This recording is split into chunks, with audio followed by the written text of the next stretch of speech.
Hello everyone. It is such joy to tune in again with this episode of Invisible Threads of Kindness.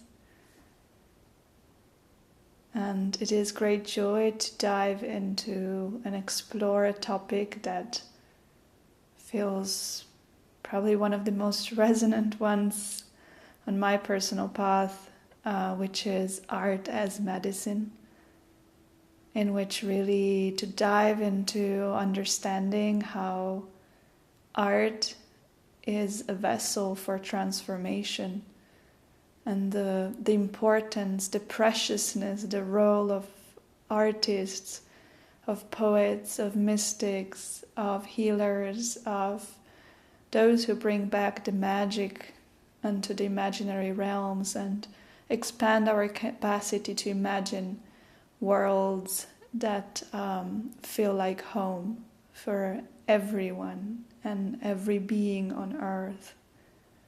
So our capacity to reimagine reality, our capacity to use creativity as a vessel for transformation and to expand the joy and the pleasure for one another. So to create a world in which we are happy to coexist with one another.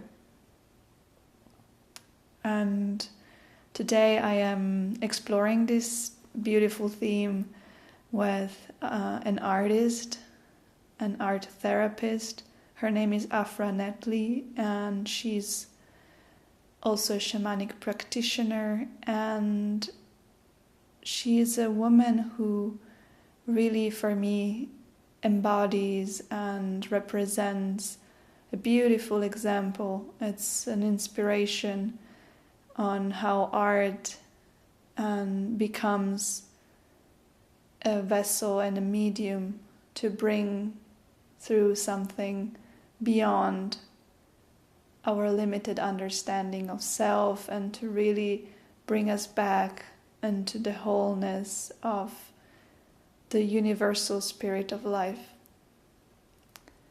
Aphra's paintings serve as a meditative and therapeutic channel that brings oneself closer to true nature. They emerge through an animistic worldview of art as self-inquiry and a force for good. Her art and healing practices dive into interior landscapes where archetypes and parts of self roam, and by aligning closely with nature and the elements into the unconscious, there emerge forms that offer a transcendental mirror. Each painting is a gentle window to confide in, illuminating something of soul life, of consciousness, and the working through of personal and collective karmic shadow, of death, rebirth, of form giving way to energy, the mystery of life, whilst revering infinite spirit in all nature.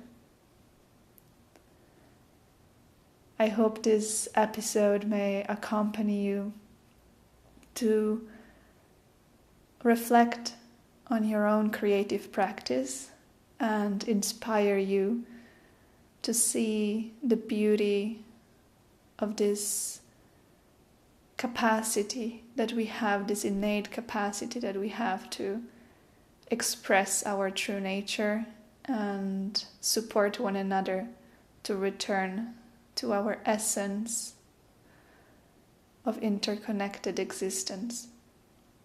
Thank you for your presence. I want to thank you for meeting me here today and for sharing this space here with me today, and to dive into this topic that feels very important to my heart and my spirit. And it's really going into deeper into the idea of art as medicine. And in your practice, you're offering integration to bring together art and shamanism. And I would like for you to share maybe about art being this channel of spiritual integrity. Like, what does that mean for you? Yeah, thanks, Louise. Yeah, it's a good question. Yeah. Integrity ever since I was little, I've always been very sensitive and always felt inwardly that there's this strong need to create, and that when I create, I connect with nature, and that makes the most sense. That always made the most sense, and that in that there is a sense of soulfulness, and over the years of study and practice and keeping that alive, that relationship alive, this sensing of soul, it has an enlivening, incarnating quality to it. So it inherently allows, because you know more who you are, so then you locate yourself, and so you feel at ease being here. And I think that sort of pitted against trauma and struggle and outside life is a kind of anchor.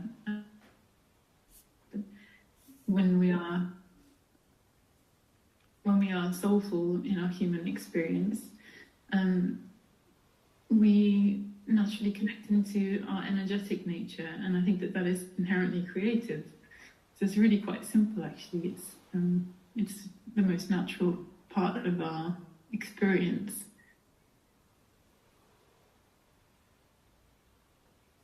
And yeah, can you hear me okay? Yeah, it keeps like kind of jumping a little bit. That's funny, unfortunate.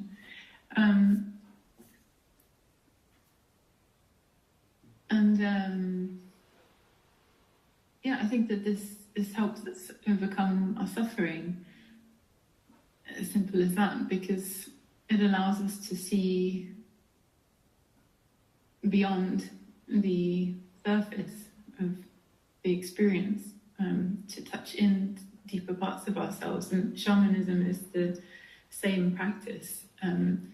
It's a pathway for seeing in the dark, the kind of interior landscape of our being, right? So, and that opens us up to all other interior landscapes. So there's a connected space. I'm trying to describe it in a way that makes the most sense, but it really, like any process work, like art and shamanism, dive into psyche, into spirit, and that's the place that I draw from, and I feel like that this is depth work, and just deep, and allows you to grow deeper, and therefore it's very spiritually challenging. So it asks it to be integrated, and I think that my work as an art therapist and shamanic practitioner, healer, is showing other people the door for their own spirit nature, for them to see themselves and the world through the perception of their whole nature. So yeah, I hope that covers it. Yes, I mean it feels very resonant for me, and I hope it can be kind of easily understood and digested for those who listen. But yes, it draws me back to this sense of nature as our essence, and everything, all these like art being one of those pathways, like art being one of those forms to understand ourselves better, and to understand better what is around us, and to kind of feel that connection in between all these different parts, and to be able to draw in that space of connection. And yes, it's beautiful to be able to be witness to one another's unfolding, and to be witness to the opening of spirit in one another. So to feel like how we can all become more attuned to our sensitivity and our capacity to channel the unconscious, because so much of it is like the realm of the unconscious. Yes, exactly. Yeah, well said. And so a big part is that sensitivity, and probably as an artist is also the fact that artists are those mirrors of sensitivity. They're those mirrors of the places where maybe collective society isn't looking into yet. And so how does deepening our feminine sensitivity allow for this original nature that you're talking about to be fully expressed? Yeah.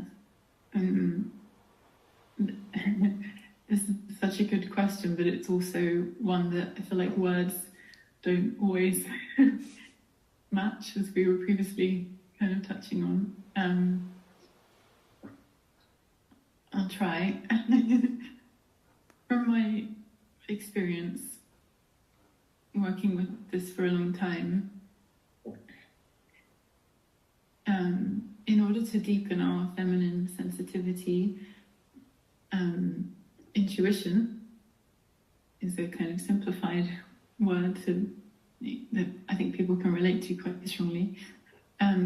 We have to be willing to suspend the kind of rules of our everyday reality, chiefly a kind of sense of time and space, and to be able to kind of dive into the fertile darkness of our own interior spaces, of the psyche, of the spirit, of the unconscious, and simultaneously to be able to be more aware and reading the somatic impressions that arise through lived experience, and parts of self that come to the surface through that. So, personas, behaviors, beliefs, and feeling life. And so to give examples of what that diving would be, it would be through very heartfelt creativity, of course, the creative action, non-ordinary states, meditation, presence, and nature attunement. And I'm sure there are other ways, but these are my this is my focus. And this brings our kind of bio-psycho-spiritual faculties into harmony. So it just naturally has a harmonizing quality. And if we've never done this, or done it very little, there might be a kind of tightness, like a backlog of energy in our whole being, here and behind. And I want to sort of try and create a picture of it, that it creates a sort of stickiness in like the wheel of our lives, so that then these parts of self, these personas, these characters that we've shaped ourselves or been shaped into as a result of our soul's experience and like our biography, these parts have remained in the dark of our being, so in the unconscious, but quite brilliantly they are conducting our lives on the surface, in everyday consciousness, right? So the wheel of our lives might be moving in a direction, but it might not be authentic to our true nature.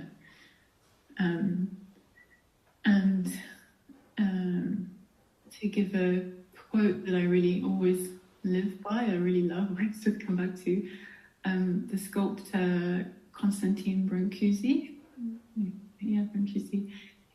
said of his work that simplicity is complexity resolved. And I feel like that really relates to feminine sensitivity.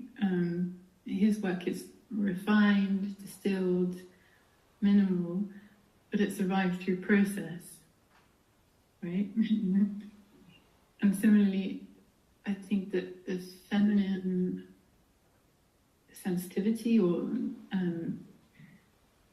way of being is simple, but it's born out of complexity, because it's the strongest and the softest at the same time. It's a kind of an act or a way of being, because it requires deep listening, which works on many levels of our being, not just the physical, as I just kind of explained. So with all the supersensory functions that we have, so, with our senses, when we use those and we have the courage to sit in a process,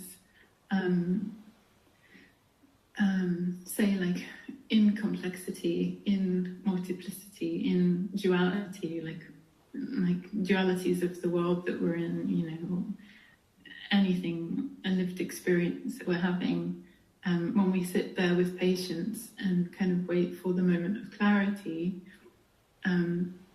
without getting swept away by the multiplicity of the experience, I think that is when we connect more into our true self. And also in Buddhism, it would be described as like the path of wisdom and the path of confusion. So it's sort of trying to keep it as simple as possible. It is a wisdom path, I feel. And yeah, even when we suffer a lot and we feel really far away from ourselves, at times in life, or when we're still kind of doing big healing work, when we touch in with something really earnest in our heart, in our body, I think we glimpse our true nature. We get glimpses of it also. In sort of talking about time and space, like something like that, like a creative way in which we allow ourselves to see ourselves, can feel really full, really accepting, even amidst dualities or multiplicities. So I think that the whole practice widens our capacity, for living. Yeah. Yes. I'm interested to know your thoughts. Well, thank you for sharing. I'm also feeling into the sense of that wisdom, that lived wisdom, which is not something just theoretical, but wisdom really coming from that embodied experience of living. It is that, I love that essentialism that comes after dismantling the chaos. And yet chaos is as important as the clarity, because that chaos is also the space of fertility and is the space of complexity.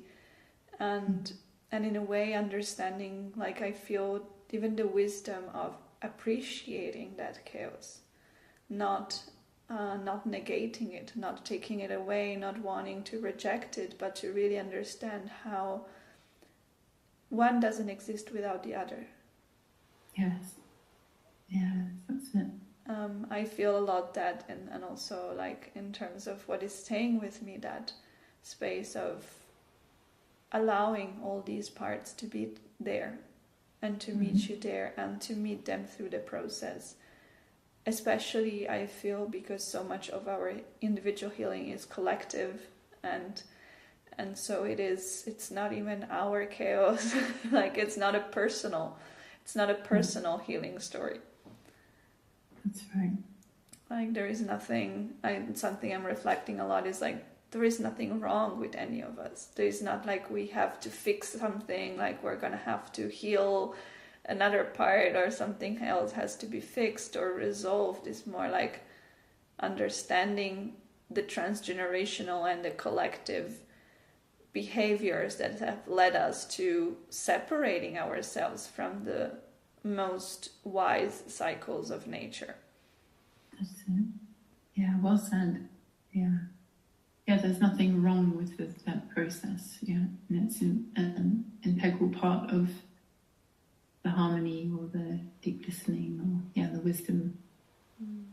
And so would you be able to share a bit more about your process, like the process that lives beyond your artworks? Yes. Well, as we were just having a chat about, I'm going to be honest, I've had a big slowdown over the last couple of years, so it's interesting to be confronted with that question.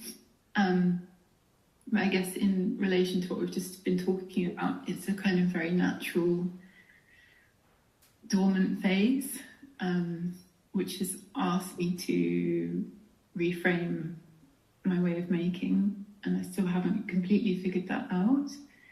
And I'm being asked, am I willing to sit in the mud, sit in the chaos, and deeply listen, not just be passive, but deeply listen to how might I want to make moving forward. And I suppose I can share the process of how I still do make, and that would explain it a bit more. So I still find incredible inspiration just from walking in nature, being in nature, watching very closely nature around us, even if I live near monocrop fields and all the rest of it. There's so much when you make more space to listen. And I also work with nature shamanically, so with inner archetypes, with the medicine wheel, so the wheel being a kind of allegory for journeying into self, there are many ways you can call it, like the hero's journey or heroine's journey, or simply kind of charting expansion and contraction times in oneself, and noticing where one is at in that.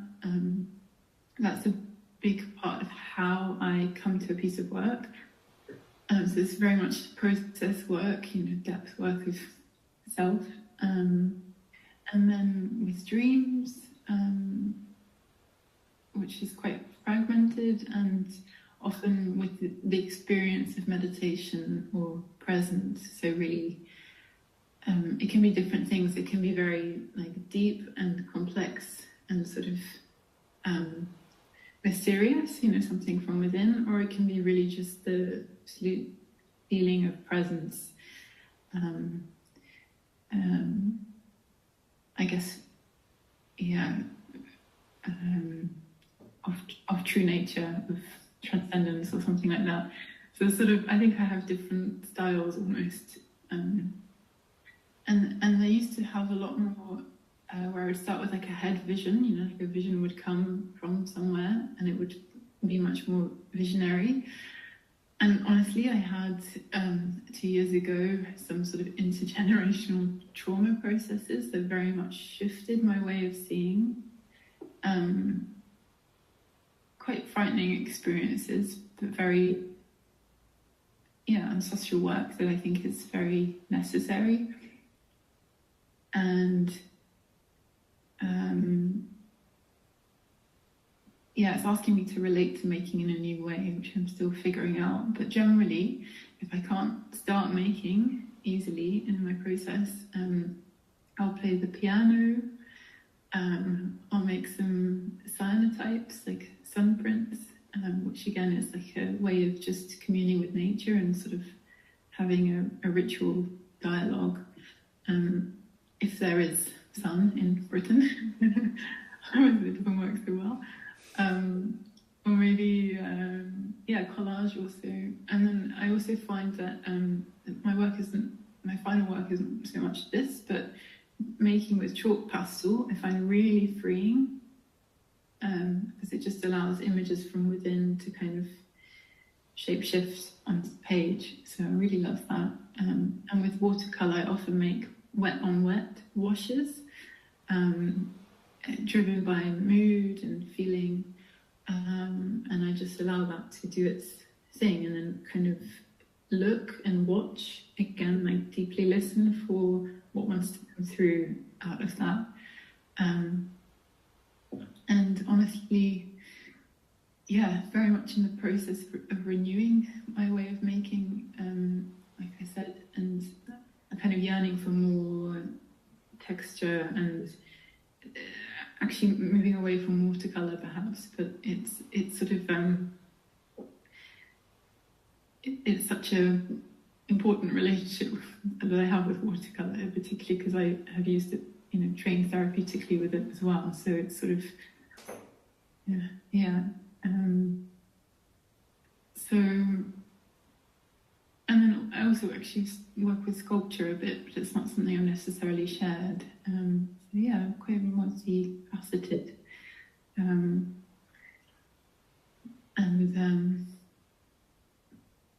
yeah, that's it. Yes, thank you for sharing those different facets of yourself as well. And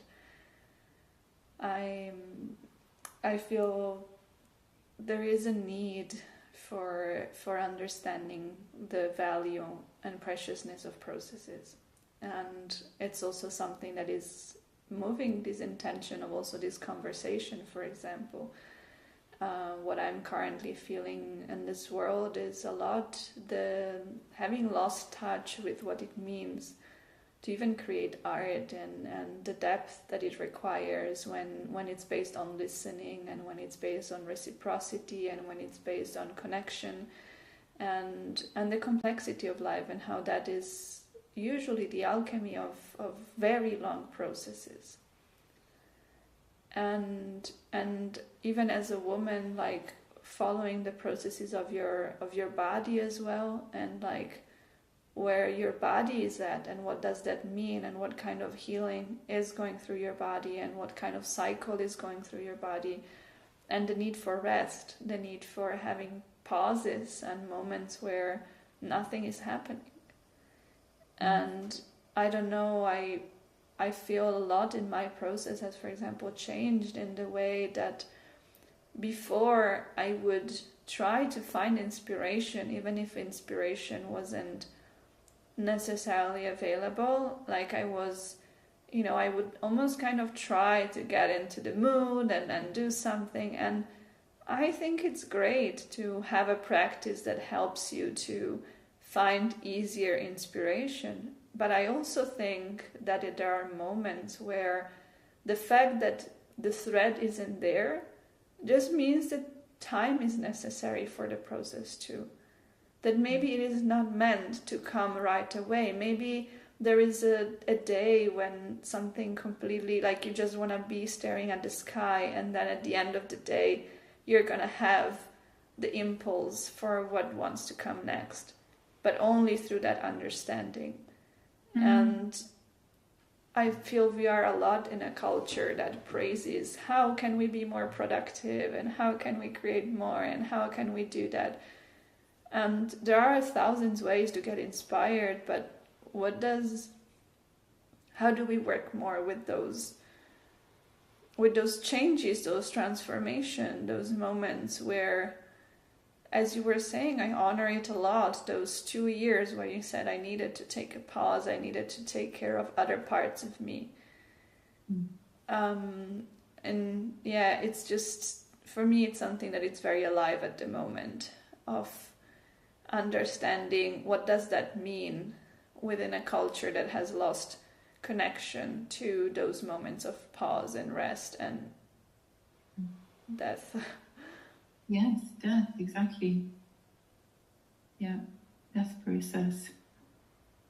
Yeah, and yeah, that's also a big question, like regarding inspiration and how do we work with it. And when you were just speaking, what came to mind was, well, I spend a lot of time also facilitating others in their art process, therapeutic, mentoring, mostly therapeutic, and that always enlivens me. And actually, when I don't necessarily have it in my practice, that enlivens me, and sort of, and I'll talk a bit about it, but helps me cross the threshold where otherwise inspiration was lacking, and I think that's quite interesting because it speaks again to the collective or the communal aspect of making, rather than the individual self as artists on one's own, generating this special thing. So, it's really interesting how that's shifted, because it was always a solitary pursuit for me that would also connect into the world, but now it feels, it has shifted, but and it's what we talked about, and yet we're still making on our own, largely. Yes, and I mean, even the shaman as a form of wisdom, as a form of support, was communal. It was community based, so that being a channel, being a bridge, is something that is meant to be communally rooted. And definitely, it's definitely something I feel in my practice too, of missing a little bit the links to how that goes into a more collective space, and at the same time holding that space for the parts of me that are not in an environment that supports those kind of collective practices. Mm-hmm. So that space in between, okay, we're moving into something new, we're transitioning into new consciousness around many things of life, but we're still in a very initial phase of creating new structures. So those structures are not readily available. They're not something that holds us very much. And it's definitely still a lack in many places of new support systems for a larger whole. And that, so also to kind of voice that the individualism sometimes isn't a failure, or isn't something that someone isn't trying enough or doing enough or isn't open enough, but it's just also to understand what is the systemic failure around not having supportive systems and communal experiences. Yeah, absolutely. Yeah, we wonder why we're not getting it right, but actually it's systemic. Yeah, big part. Yeah. So little by little, I feel like it can shift and it can create a new and I think there are many beautiful examples of new ways of interaction, but also it's still isolated communities. So how do we make it more of a ordinary experience, right? Like, how do we make this consciousness more normalized, which I don't like as a word, but like more common for people? More integrated, or it's an inspiring thought. and I don't know how you feel that art can become a medicine to complexity. Like, do you have any thoughts on what could be some ways in which we could use art more to really destructure the cultural difficulties that we're facing? Yeah, I mean, that's a question that I have constantly. How is this little art offering going to, how can it heal something that is really broken, actually, that is, to be honest, quite rotting inside, societal, imperial structures. It really feels like a huge contrast, but I can answer it in a certain way.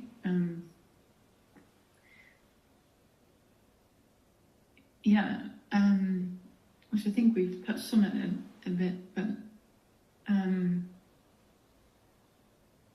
when we're out of touch with ourselves creatively, and I know this as we've talked about from myself and from working with clients particularly, the response to making art seems that we're like divided by a threshold, that there's a kind of a big gap between where we are and what making would bring us, and it's essentially a fearful one. And this is easily accepted by us as busy adults, right? It's normalized, like, want of a better word. And in order to cross that threshold, we need to feel some kind of permission. This is what I often experience in myself and with others, that when someone is holding space for you, it makes it easier to cross. And once given permission through the creating, we connect back into something very, very original, just naturally. And that true nature, that originality, it precedes suffering and conditioning, and precedes the structures that are currently the product of crisis in our human experience. In our child selves, that is who it is, where it is located. It's our younger self, our child self, in that originality, and she, he, they, and to nature. Sorry, I lost you at she, he, they. It's too binary, so no, I was just saying that the child self is inherently connected to the spirit world, and to imagination, to intuition, and to nature. If we don't continue to creatively relate to ourselves and the world, these actually deeply spiritual faculties in us will be lost to us. This is what is devastating. We'll miss the whole point of the human experience. There's so much capacity in our natural, original being for something extraordinary that isn't happening on the world stage. And the worldly crises are part of a system that doesn't recognize the depths of life experience, that it only lives on the surface, in individuality, and feeds off fear, right? So I think that art is a doorway into the deeper nature of existence. And when we touch into it, and I think I said that as well, like even when we engage in a really small way, it's an act of resistance. And I think we also regain good spiritual hygiene and energy flow, this wheel of life, when we express ourselves creatively, because we don't hold on to things. So this allows us to see things as they really are, and to not fall back asleep. And I guess that speaks into the feminine receptivity also, that when we're not asleep and we're in tune with who we really are, and we have space to move energetically, hygienically, we're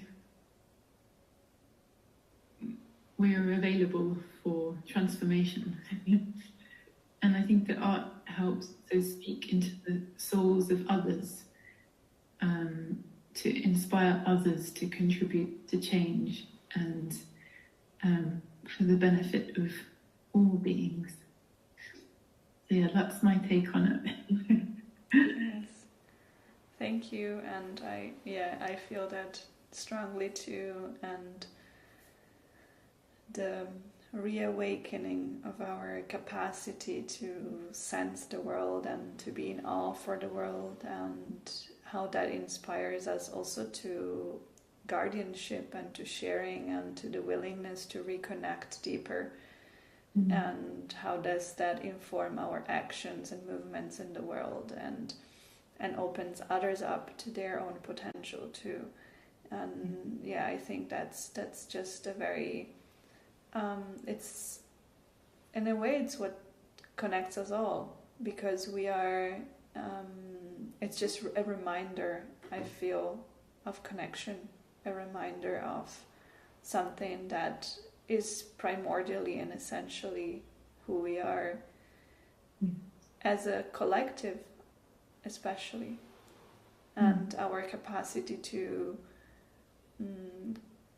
let go of the fear that holds us back in expressing our true nature, and inspire others to do the same. So I hope that it definitely brings to me also just a way also to raise questions, a way to inspire you to reflect deeper and to see, okay, what do I feel about this, and how does this make me feel? Yes, asking questions is very important, and I think lacking, because it's also creative, isn't it? Yeah, and you have to feel free enough to be playful enough and curious enough to want to ask questions of yourself, and that's a really good one. I guess a lot for what I'm noticing in the process as well lately is the staying a lot with questions that can't be answered, and the staying a lot with very complex questions that have no current answer, and that it might come in time. And so what you were mentioning towards the beginning, the idea of the bridging into a different dimension of time and space, and how coming out of the idea that things are progressive and linear and you're going to get an answer right away. So how that span of time might be very different from the limited perception we have at the moment. Yeah, it's a good point. Yeah, because when you present yourself with a question, many parts of your being work on the answer. Yes, so maybe it's an invitation in this conversation for people to stay with the questions. And I feel like your art is definitely, for me, a place that brings me into deeper contemplation. So from what you shared and the little I might know, it's really a beautiful place to rest as well, to rest in contemplation and in the magical aspect of our inner presence. So thank you for sharing that, and thank you for what you're creating and what you're supporting others to do, and how you're guiding them. It's very inspiring for me. Thank you, Bodhi. I really appreciate that reflection also, that you feel my art is a place of contemplation. That's actually really what I hope. And really an honor to get to talk a little bit with you about these topics. I feel like there could be 100 more things that we could talk about, so I hope we do. Thank you. Are you currently you're currently holding spaces for people in their own integrations? Is that something that it's also available if someone wants to reach out to you, like as an online offering, I imagine, as well? Yeah, absolutely. Yeah, I'm still practicing as a therapist, art therapist, and shamanic practitioner. So kind of a very integrative practice that is open to many walks of life. So yeah, available for mentoring, therapy, creative and other. And yeah, that's online. And well, if you're based in East Anglia in the UK, then also available for in-person or sort of perhaps creative healing sessions, and holding a lot of online workshops, and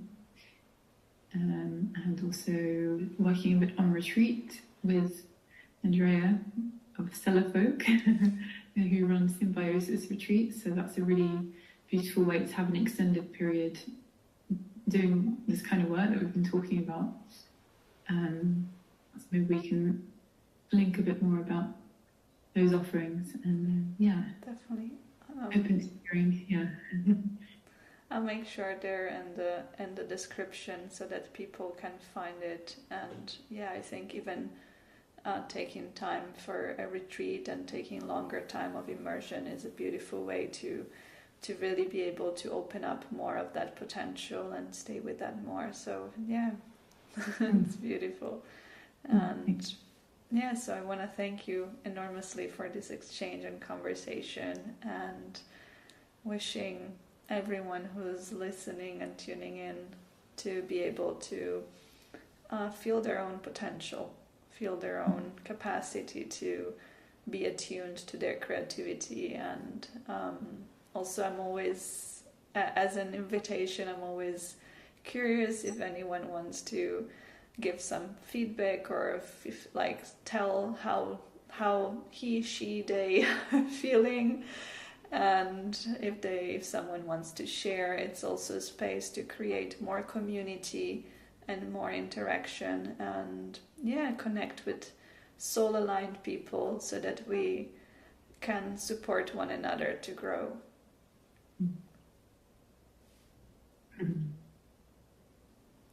Thank you, Aphra. Yeah. Thank you too. Oh, okay. I'll see you soon. Bye now.